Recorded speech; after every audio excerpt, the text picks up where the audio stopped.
Well, one of the things that we're asking everyone to share in this documentary is a go for no story. Okay. You know, a time where you're faced with failure, rejection, you're hearing no over and over and over to achieve some specific goal or specific result. I'm sure you have a bunch of go for no stories, but is there one that pops up into your mind? You know, it's interesting because we go for no every day, and I think to be successful, you have to do that. So I can talk on the micro scale or the macro scale, but you know, thinking about this, I figured you were probably going to ask this question. So thinking about this, the story that came to mind was a story where, you know, in sales, I found that a lot of sales organizations are fairly cutthroat.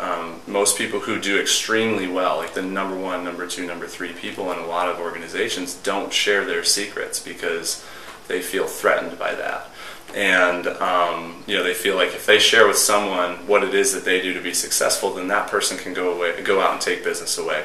But what I've found is that there's millions of people in this world, and so we have, you know, hundreds of millions of people in our country alone who we can market to. And the one thing I love about our business, and one of the main reasons I've stuck around, is because the top people in our business are always open to sharing things. I mean, I've asked high-level salespeople all around, people that I meet on a daily basis, what it is that they do to be successful, and you know, they kind of, you know, give me very vague answers, or they kind of protect their secrets. But one of the go for no stories that I've had that's helped me be successful and helped me get to where I am today is I had met our number one salesperson at a conference when I was brand new 8 years ago in this business, and he was selling more Cutco than anybody in the history of our company had ever sold. And so I walked up, introduced myself, and asked him if I could get some tips from him.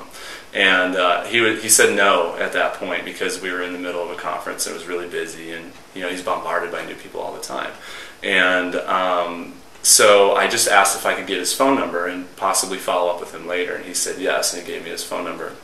And then I called him, and he didn't have time to talk to me. And then I called him again, and he didn't have time to talk to me. And then I called him and got his voicemail and just ended up leaving him messages. And I was like, man, this guy's so busy. Maybe I'm just not, you know, maybe I need to work harder. Maybe I need to be a better rep to get some of his time. But then I said to myself, you know, I really need to keep, you know, trying to get in touch with this guy, and because I could really use his time. And I just kept calling to the point where I was leaving him a message at least once a week, sometimes twice a week. And finally, after a few months of calling over and over and over again, John finally called me back, and he said, hey, you know, I noticed I'm getting a lot of messages from you, and I figured I should probably give you some time. You're probably not going to stop calling me. And I said, yeah. And so I've learned so much from him about how to operate a highly successful, sustainable business for years, over the past 8 years.